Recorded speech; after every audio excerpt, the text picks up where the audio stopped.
Welcome to USA Global TV and Radio, where our mission is to provide education, entertainment, hope, and inspiration.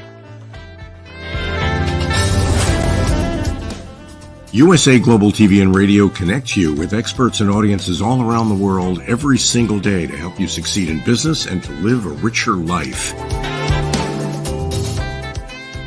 Visit us at usaglobaltv.com to learn about career and life-changing training and mentoring programs like the Listening Mentor. Subscribe to our newsletter to stay informed about our special programs and offers. Discover how you can become a guest on one of our shows or a host or producer of a USA Global TV and Radio show of your very own. That's USA Global TV and Radio, where the doctor is always in.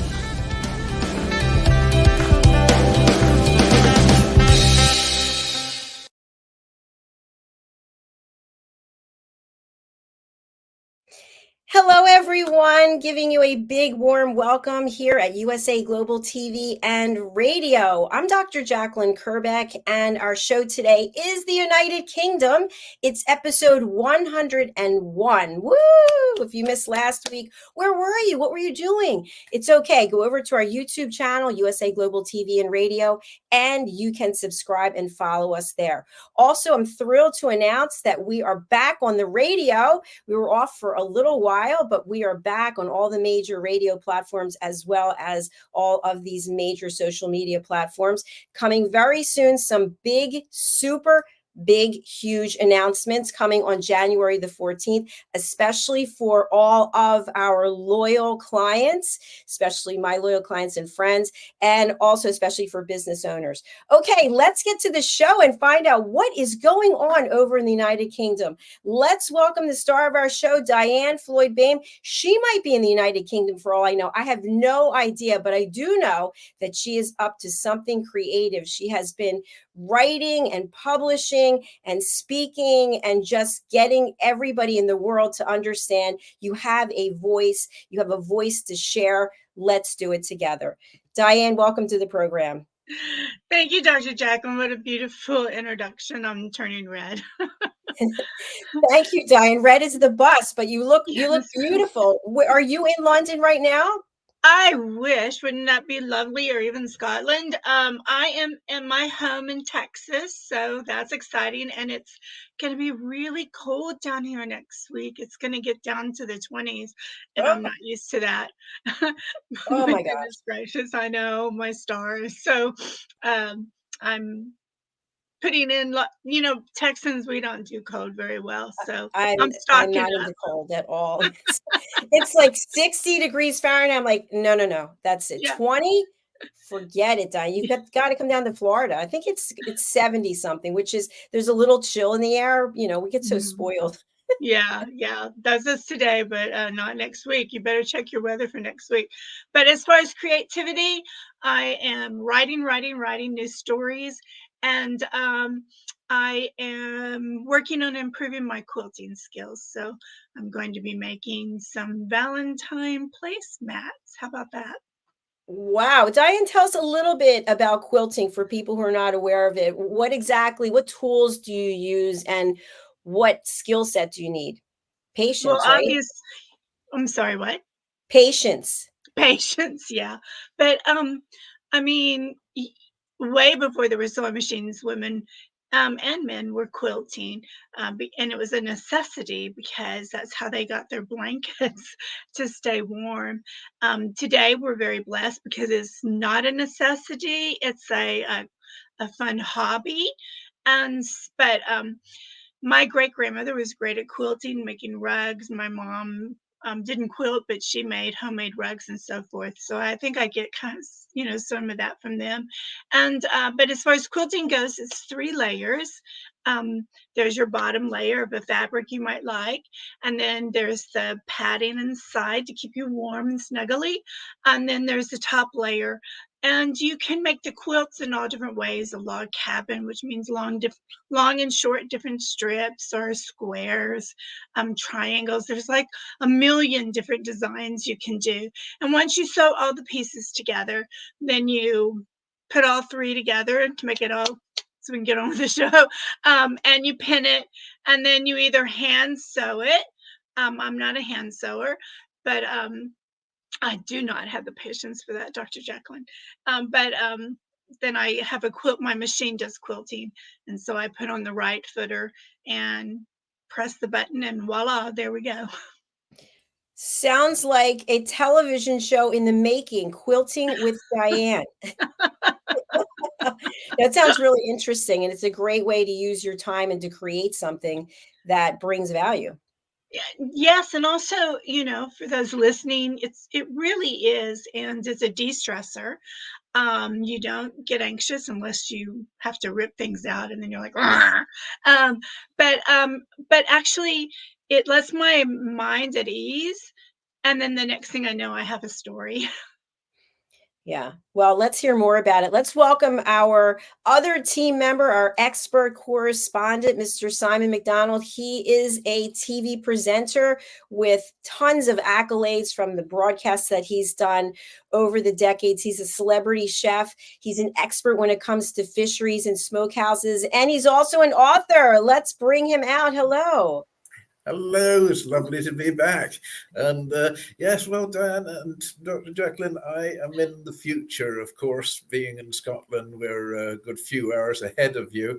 And we're also ahead of you in the weather as well. The temperature is in the low 20s today, so I could do with some of your quilts. It's a bit chilly. I mean, I sort of really cast my eyes to heaven when Dr. J said, oh, yes, with 70 degrees, it's a bit cold in the air. And I thought, I wish. I have to say, Diane, you have me a little worried. So I just happened to look up the weather in Boca. You can't see Boca Raton, Florida, but it's 79 degrees next week. Oh, I'm on a plane.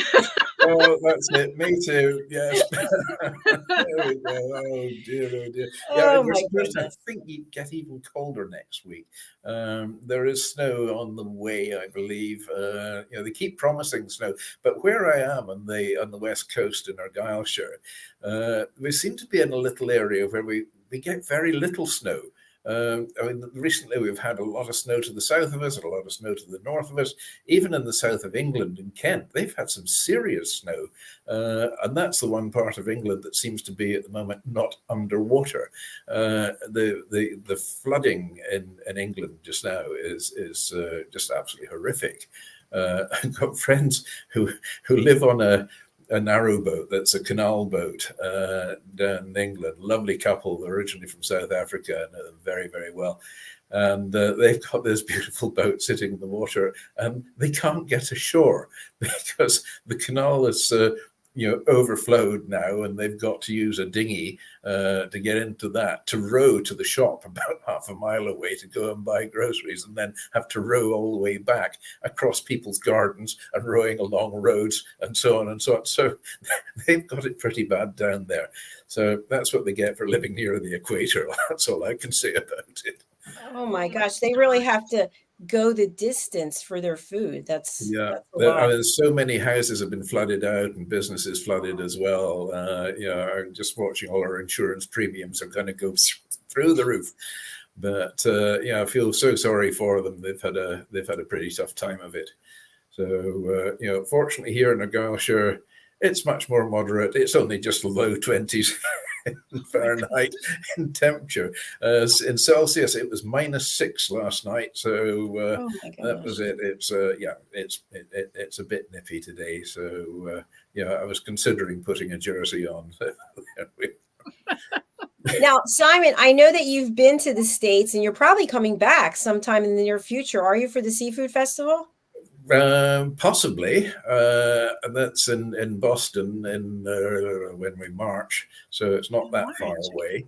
And I mean, Boston's such a beautiful city. It's an amazing place, and everybody's so friendly there as well. There's some brilliant restaurants there too. So yeah, I like Boston. That's the second time I've been there. First time I was there, my daughter was in the British team for the World Skating Championships.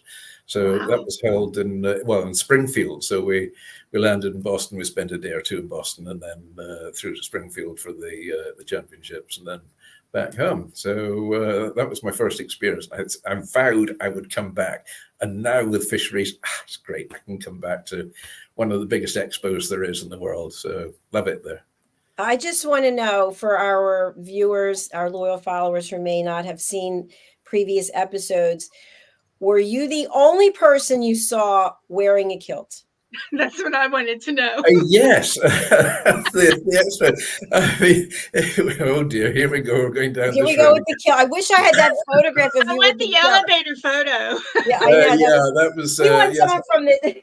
Well, that was it. I mean, coming into the exhibition hall, you've got to go down this glass elevator, glass-sided elevator. Now, wearing a kilt in true Scottish tradition, you've just got to be pretty careful how you tackle the elevator there. So, I was the only one wearing a kilt. I can understand why after that experience. So, yes, it was incredible. I mean, wherever you go, if you wear a kilt, suddenly you're everybody's friend. I must have been the most photographed person at that show. Everybody was wanting to pose behind this Scotsman who's come across there and he's wearing a kilt, So and somebody says, but what do you call that skirt? And I thought, the last person who called it a skirt was kilt. Well, I have a question for you. You do not wear those in the winter, though, right? Like you would freeze everything. Freeze everything, Diane? Yes, we all know about brass monkeys. I never knew that's what that was. Okay.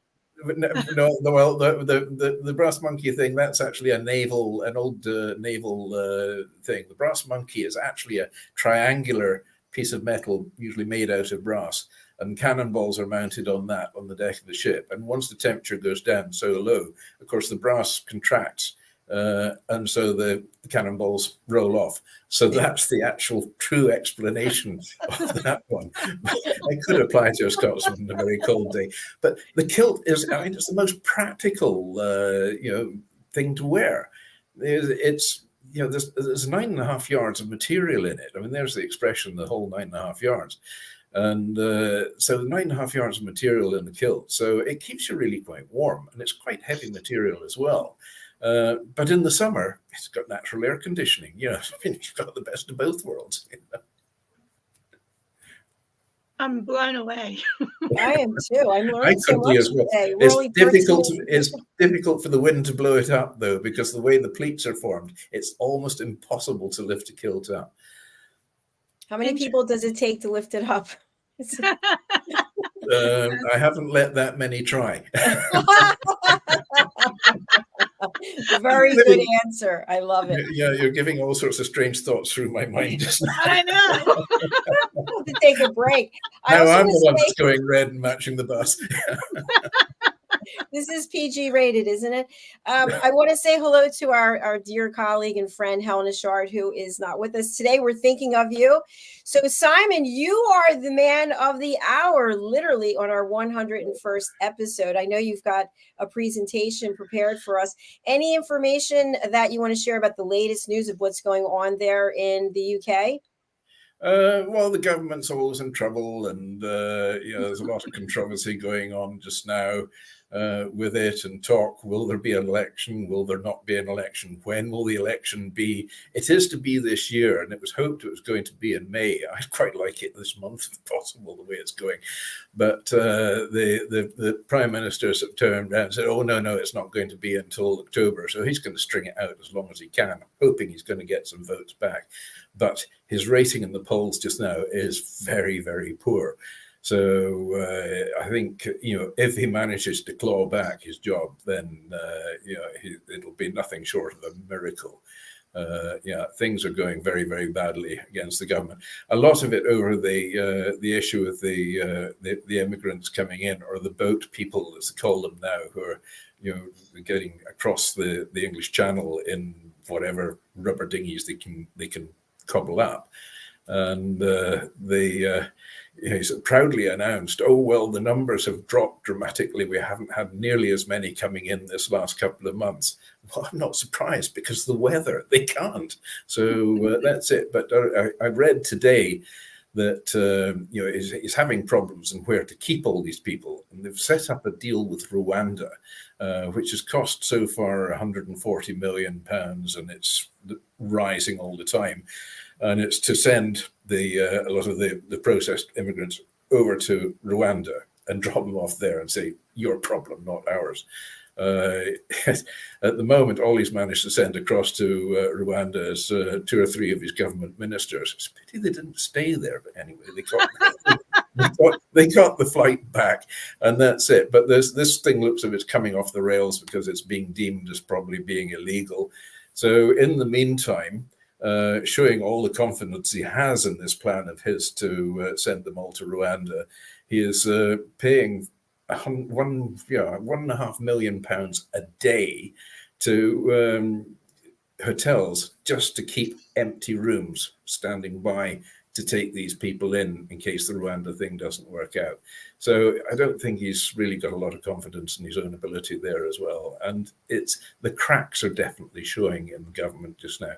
It's sad, that, and I think it's not just happening in the UK. They're just the world seems to be a bit disjointed just now in their leadership.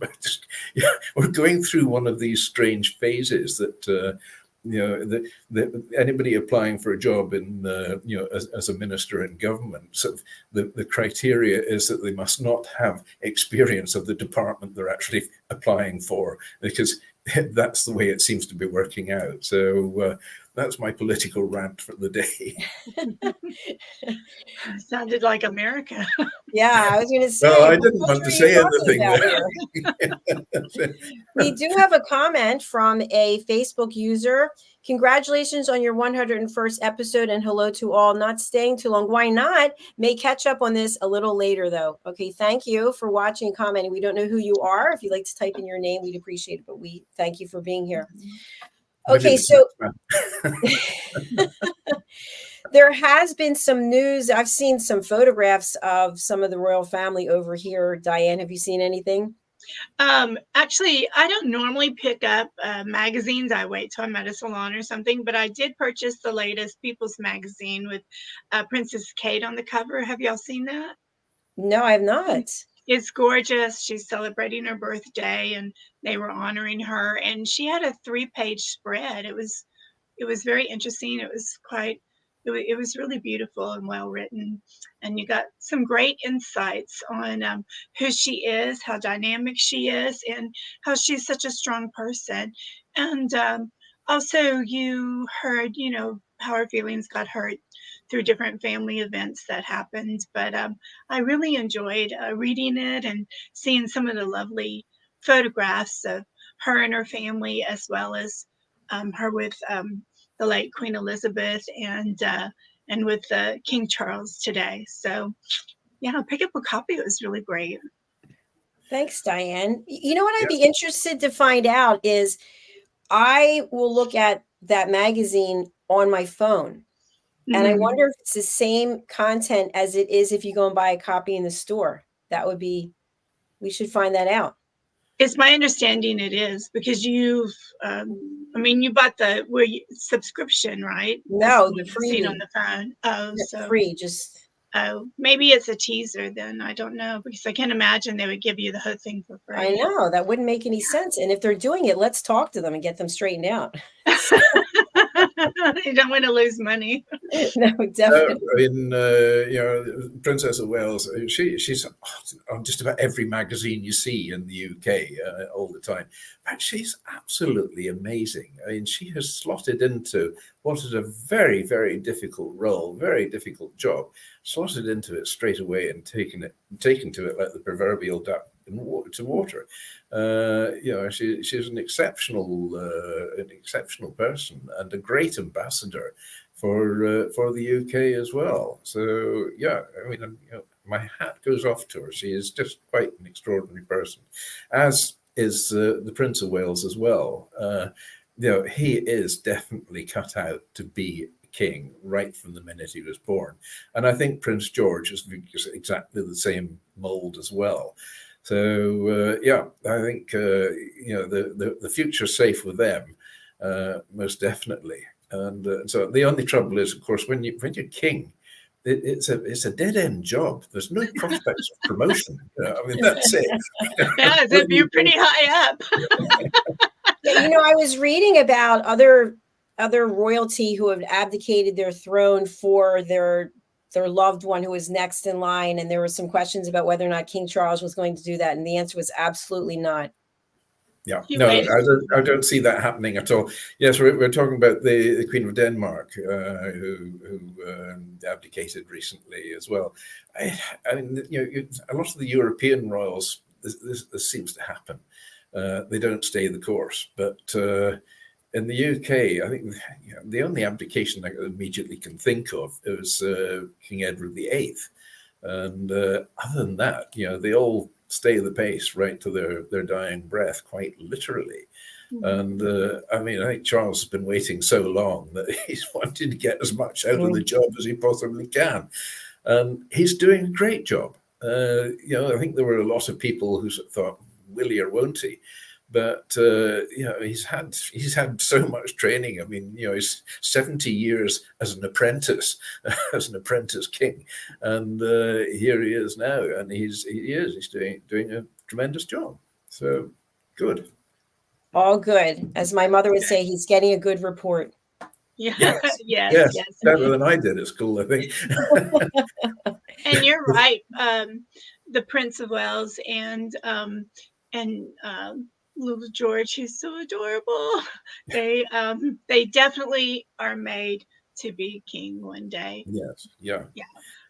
There is this amazing, gorgeous picture of George in the People magazine as well, and you might have seen it. It's on Instagram too. And I was just like, he is as cute as a little button. I think he must get away with everything, because I mean, if he was my son, I'm like, oh yeah, you weren't supposed to do that, but you're so darn cute. I'll just look the other way. It's okay. You just cut up all my quilts. It's okay. Don't worry about it. And at the other end of the scale, well, Prince Andrew, of course, his name is hitting the papers again, and it's all rearing up.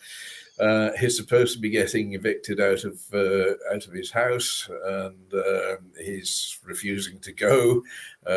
So it's all just creating bad taste. It's very sad. Yeah, I don't want to start casting aspersions, but when I look at Prince Louis and his antics, I wonder, is this an Andrew in the making? I don't know, but I mean, it's really to say that he's a little character. That boy, he really is. He's a great character, and I'd say he's the comedian of the royal family, without a doubt. And he's got bags of energy. Charlotte, Princess Charlotte, wow, she's going to break a few hearts, that girl. She is turning out to be, what a stunner. Absolutely incredible looking girl. And she's got her head screwed on well as well. I think she's, she knows how many beans make five, basically. She's a smart one. Yeah. She's a bean counter, it sounds like. She is gorgeous. Yeah. Absolutely beautiful. Yeah. Well, we're at the part of our show where it's time for your presentation. Drum roll. Right. Well, we've got a little video clip first, which will introduce perfectly what I'm going to talk about today. All right. So, roll VT.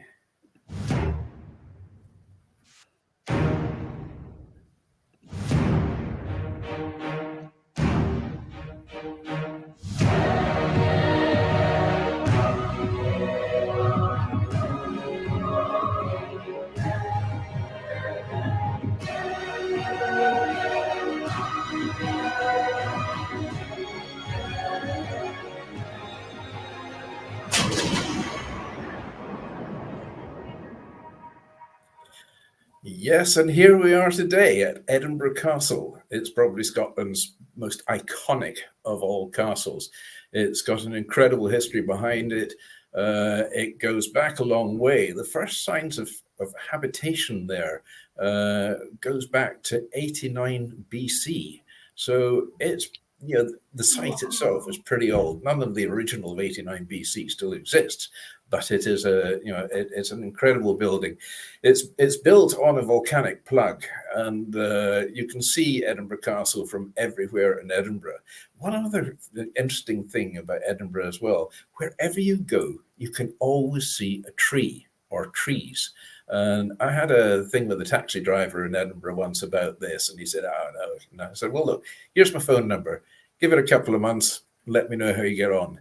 And he phoned back right enough in 2 months' time, and he said, "Yeah, you remember, I'm the taxi driver who talking about the trees in Edinburgh." So you're absolutely right. I know every street in Edinburgh, and everywhere I go, I can always see a tree. So it's a country city.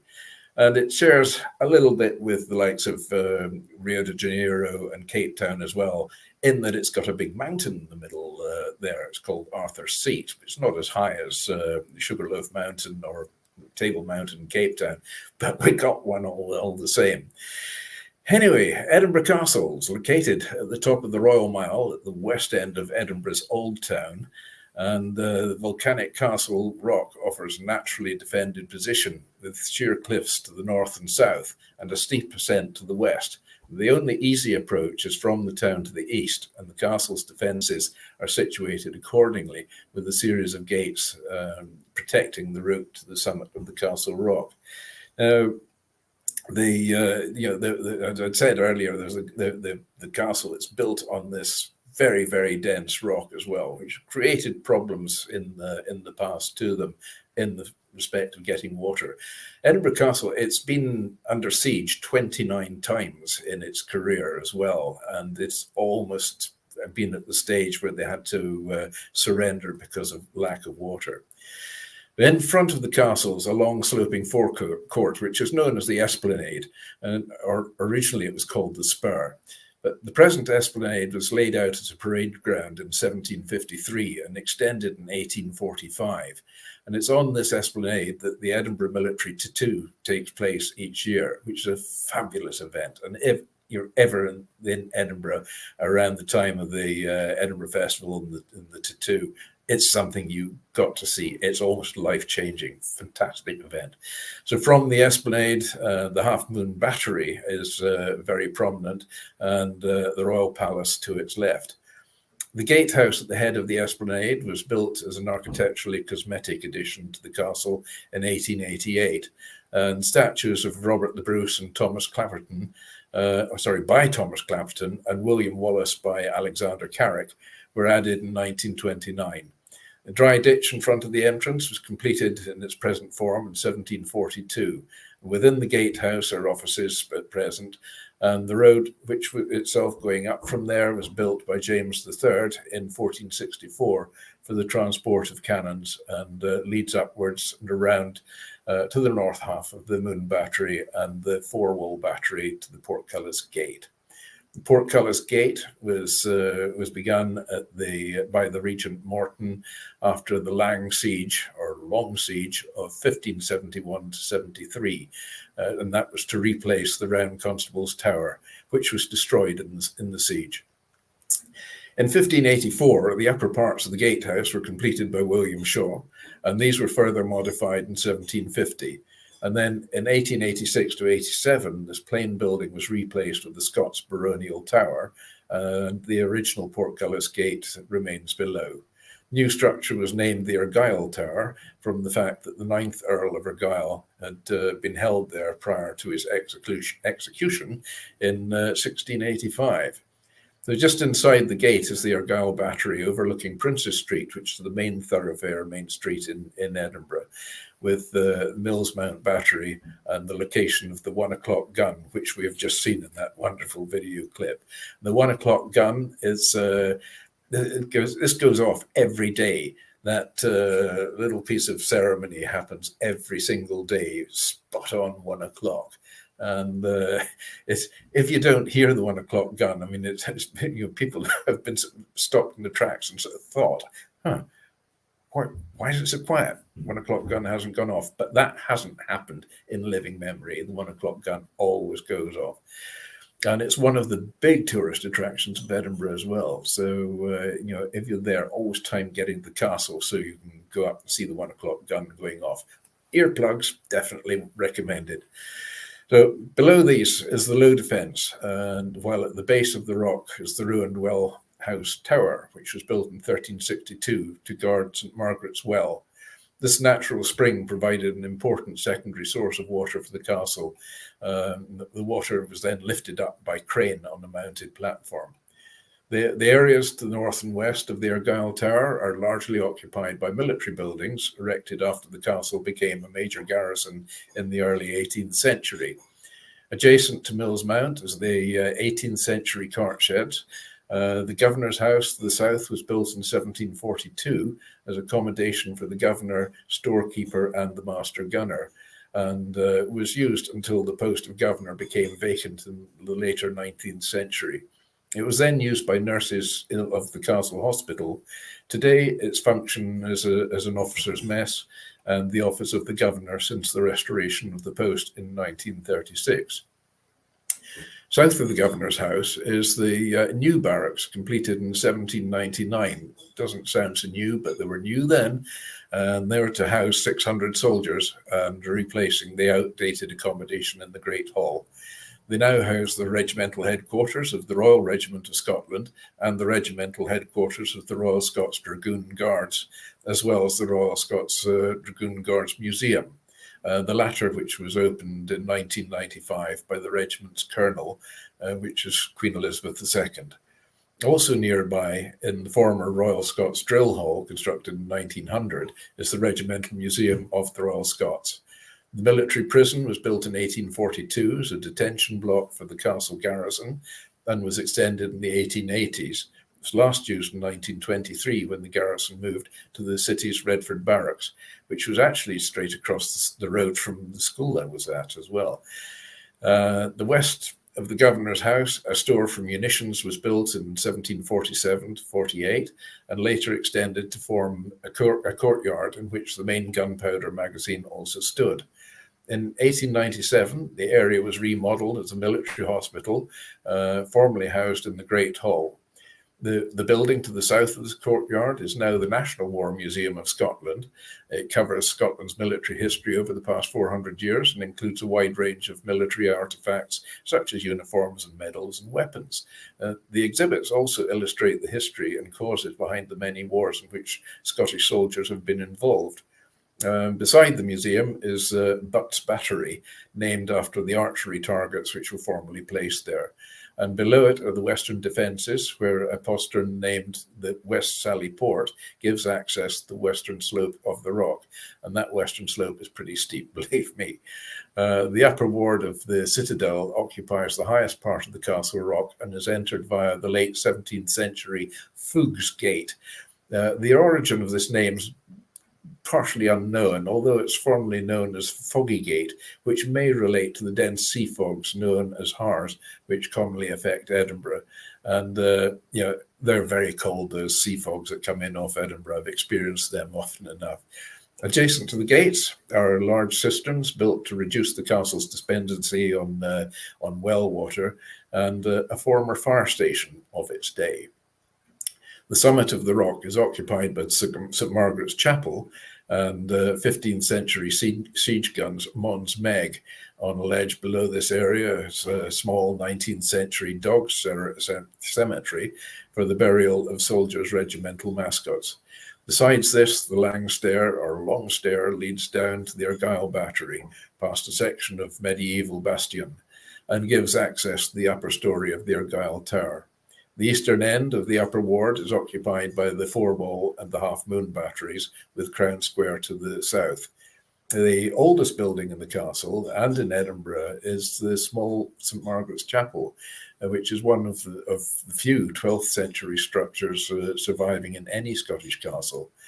It dates from the reign of King David I, who was on the throne from 1124 to 1153, who built it as a private chapel for the royal family and dedicated it to his mother, who was St. Margaret of Scotland, who died in the castle in 1093.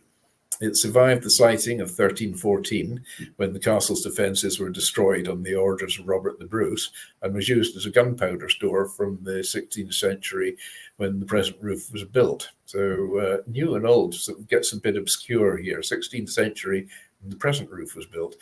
In 1845, it was discovered by the antiquary Daniel Wilson, while in use as part of a larger garrison chapel, and was restored in 1851 to 52. The 15th century siege gun or bombard known as Mons Meg is displayed on a terrace in front of St. Margaret's Chapel. It was constructed in Flanders on the order of Philip III, who was the Duke of Burgundy, in 1449, and given as a gift to King James II, who was the husband of his niece, in 1457. Now, the £13,000 or 9.5 ton gun rests on a reconstructed carriage, the details of which were copied from an old stone relief and can be seen inside the tunnel of the gatehouse at the castle entrance. Some of Mons Meg's large gunstones or cannonballs weigh around 330 pounds each and are displayed alongside it. So on the 3rd of July, 1558, it was fired in salute to celebrate the marriage of Mary Queen of Scots to the French Dauphin Francois II.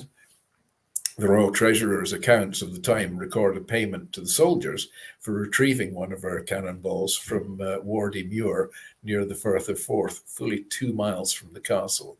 And the gun has been defunct now since its barrel burst while firing a salute to greet the Duke of Albany, who was the future King James VII and II of England, on his arrival in Edinburgh on the 30th of October in 1681.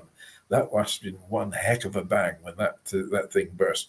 I mean, you can see where the barrel is cracked today. It's just an enormous big cannon, this thing. The Half Moon Battery, which remains a prominent feature on the east side of the castle, was built as part of the reconstruction works supervised by the Regent Morton, was erected between 1573 and 1588. The forewall to the north was built between 1689 and 1695 to link the Half Moon and the Portcullis Tower, although part of the modern wall of 1540 was actually incorporated into it as well. The Half Moon Battery was built around and over the ruins of the David's Tower, 2 stories of which survive beneath, with windows facing out onto the interior wall of the battery. David's Tower was built on an L plan, and the main block being 51 feet by 38 feet, and the wing measuring 21 by 18 feet in the west. The entrance was via a pointed arch doorway in the inner angle, although in the 16th century this was filled to make the tower a solid rectangle. So prior to the Lang siege, the tower was recorded as being 59 feet high, and the remaining portions stand up to 49 feet from the rock. So the tower was rediscovered during routine maintenance work in 1912, and excavations below the Half Moon Battery revealed the extent of the surviving buildings. Outside the tower, but within the battery, is a 3-story room where large portions of the exterior wall of the tower are still visible, showing shattered masonry caused by the bombardment of 1573. And beside the tower, a section of the former curtain wall was discovered with a gun loop which overlooked High Street.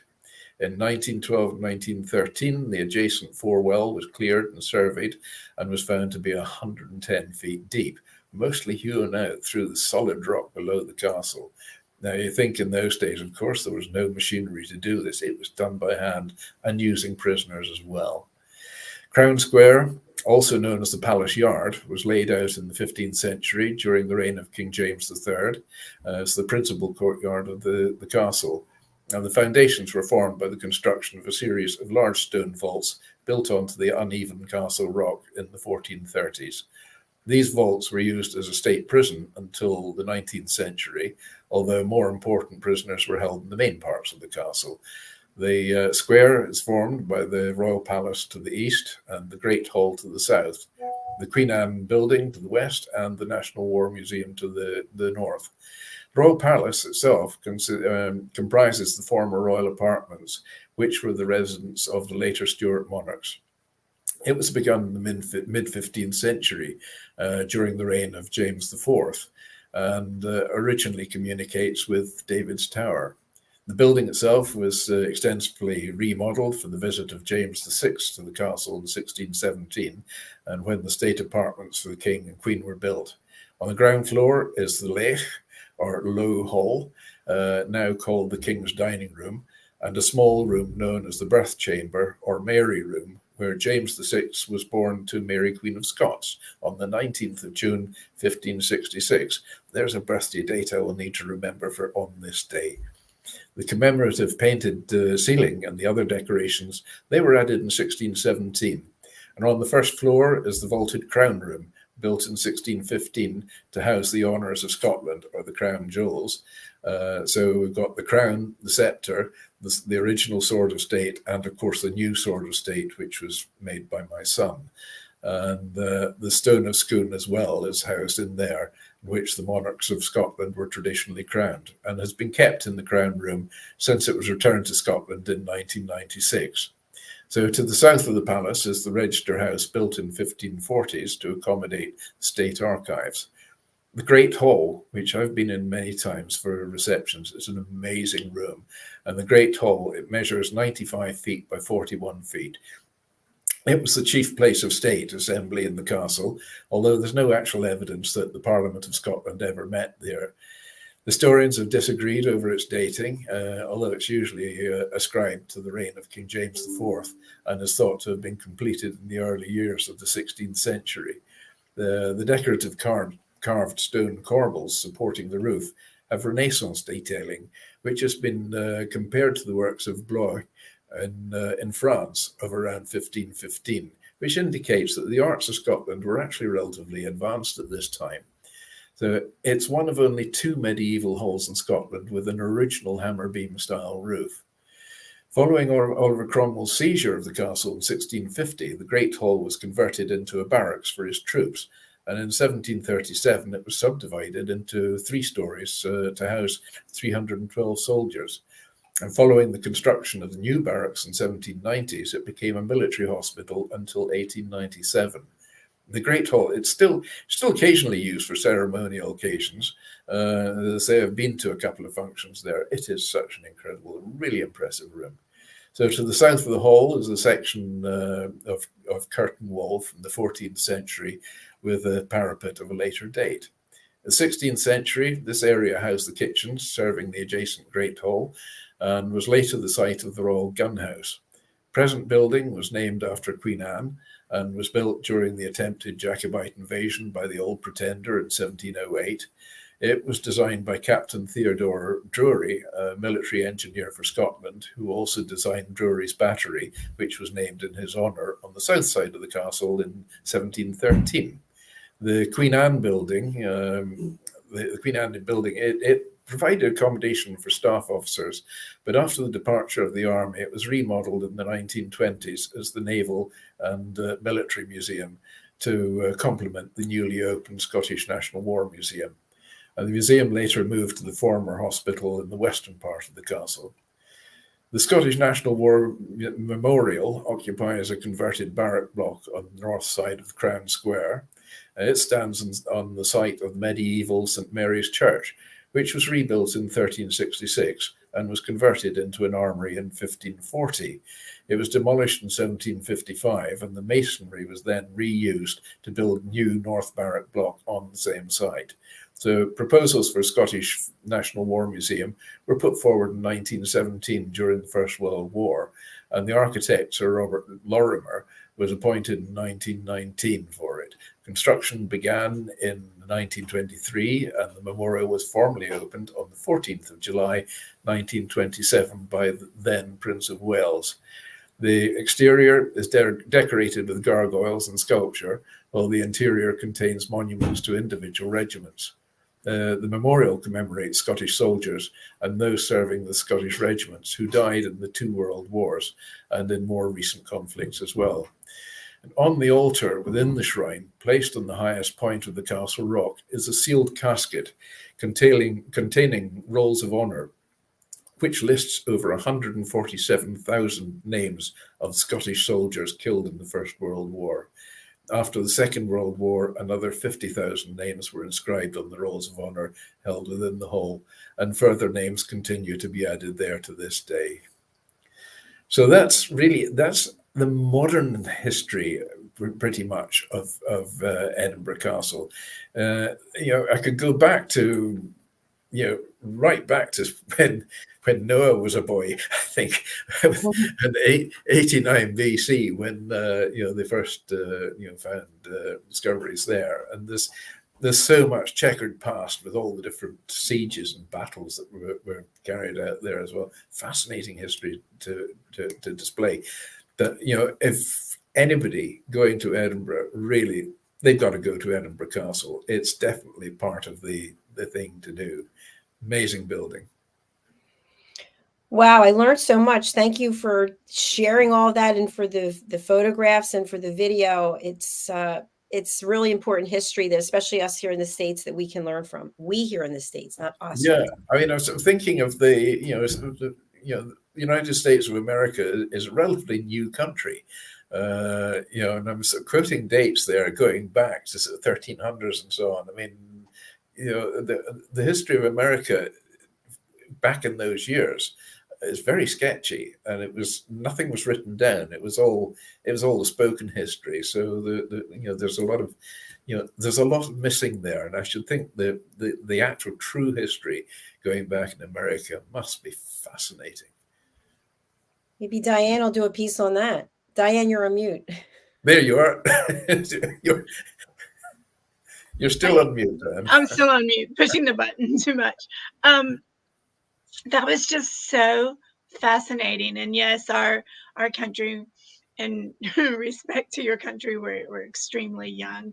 But wow, I mean, in class, in school, grade school, I mean, they just must study history. It's just so, how do you get all that history in? It's amazing. Well, there's quite a bit. I mean, actually, where I live in the area in Mid Argyll, just outside here where I am, we're in Kilmartin Glen. Now, the Kilmartin Glen was actually a very, very famous area in its day for the number of Scottish kings that were based here and crowned here. And it goes back to Neolithic times. So these standing stones and monuments we've got out here, going back 4,500 years. It's really ancient stuff we've got here. And of course, they've got a really ancient guy living here as well. Very young at heart, that's for sure. Young at heart, that's it. Yes, I never turn around and say I'm so many years old. I say I'm so many years young. That's so good. Much wisdom and knowledge. But what amazes me architecturally is how so many things built today, they have to tear down because they're falling apart. And you're showing us a castle that has withstood in so much time. Isn't that amazing? My house was built. There's not an actual fixed date to it, but the architectural style, I'd say it's maybe late 1700s, early 1800s. Wow. And the walls here are over 3 feet thick. Wow. So they're pretty solid walls, and it's not going to fall down tomorrow. Oh, God, what was that? They don't make them like they used to. That's for sure. They really do. I know. They built them well then. And can you imagine if your walls could talk? I mean, there'd be like story after story after story. Oh, I mean, it'd be fascinating. I mean, the house I had before, further north from here, and again, that was of a similar age. And I remember stripping back the walls in one room, and I took all the lining boards off and took it right back to stonework. And on the stone walls, they'd been sort of rendered over with the lime mortar, and the original wallpaper was there.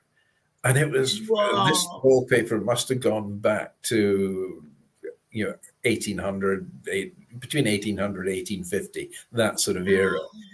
And it was crimson with gold, beautiful intricate gold work, all hand painted. Magnificent. I tried to take it off as best I could, but it was so fragile. It was just Or just collapsed and you touched it. Yeah. I managed to get 1-2 bits off, but Yeah. I was just absolutely blown away when I saw that. And I thought, if I could only preserve that, I wouldn't put any lining back on the wall. That is a feature.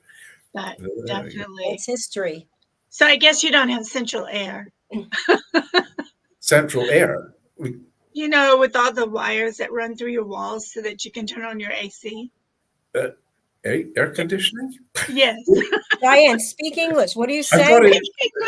I've got air conditioning in the car, but which is a bit pointless in this country. But no, I mean, we've got central heating, but we've got heating, but we don't have air conditioning. Goodness. Well, heating is good because some people don't have that either. So Diane, keep quilting. Yeah. Well, I mean, this morning, the heating was struggling to keep up with the cold. It was so cold last night. That's it.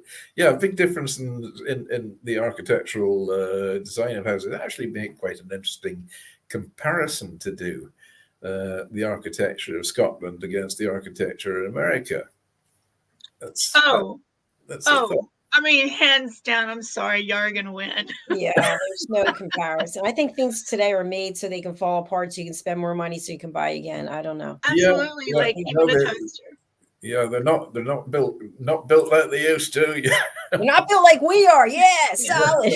I remember a long time ago when the UK built that building that looks like a giant bullet. I could call it something else, but that one that looks like a giant. Thank you, Diane, for keeping it G-rated.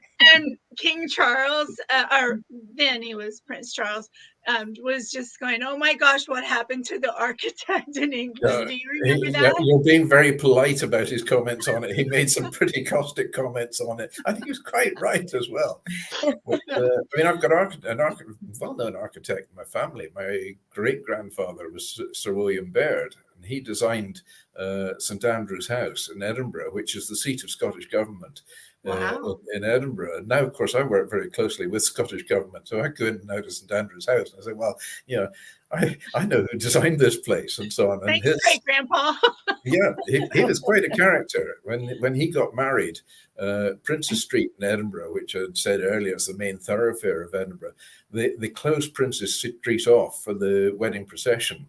And his bride's dress, my great grandmother, the dress was a gift from the city of New York. So he was he designed a lot of important buildings in the States as well. But St Andrew's House in Edinburgh is his big claim to fame. Wow. I think that's probably where I got the drawing part. For doing my illustrations in a rhyme and time. Well, I hate to break up this party, but we have global social entrepreneurs coming up. So let's go around and give our comments that we want to leave people with today. Diane, what are your thoughts? So as I said, my word for a while is going to be kindness. So let the light shine within you and show kindness in the world.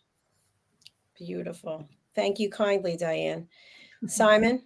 Right. Well, just very quickly then, on this day in 1863, the first underground railway opened in London. So there we are. So we had a first for the subway, underground, whatever you want to call it. And also 1989 was the Tiananmen Square massacre in China. We all remember that was pretty horrific. Birthdays, 1945. Singer Rod Stewart. He's 78 today. Happy birthday, Rod. Sorry, I haven't got a glass. And also in 1949, the American boxer George Foreman was born. He's 74 today.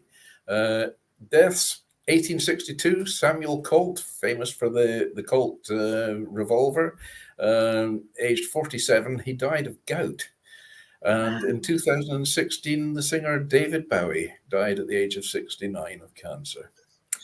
So that's us for this week. And it's been great fun this week. This hour's gone so quickly.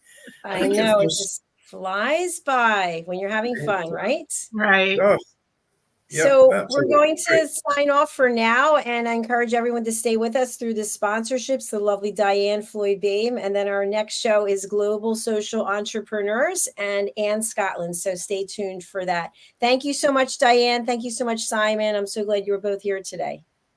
You're welcome. You've Y'all been have a lonely blessed on day. your own.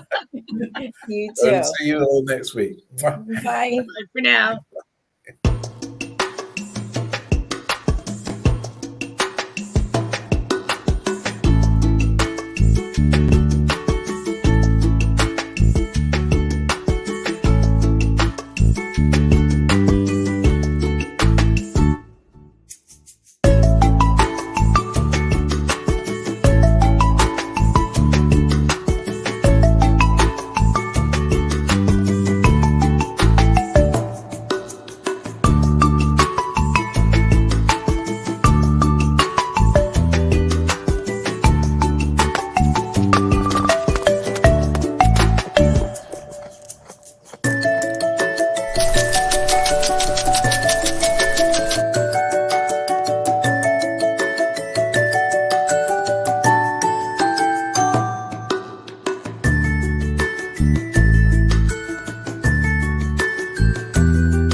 Diane Floyd Bame's A Song of Peace tells the story of a young lad named Tommy whose fervent wish for peace on earth touches the hearts of his friends and family, spreads to his community, and eventually unites the whole world around making his dream of peace a reality for everyone. Sit down with the children in your life and share Tommy's amazing story of love and hope. Sing your own song of peace and invite the children to join you. Tommy's tale is more than just a story. It's a movement, and everyone's warmly welcome to take part.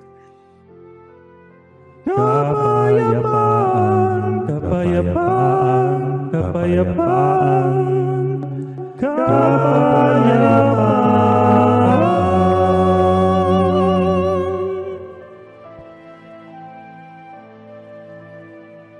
You'll find A Song of Peace, along with many other wonderful learning and enriching opportunities for children of all ages, at DianneFloydBame.com.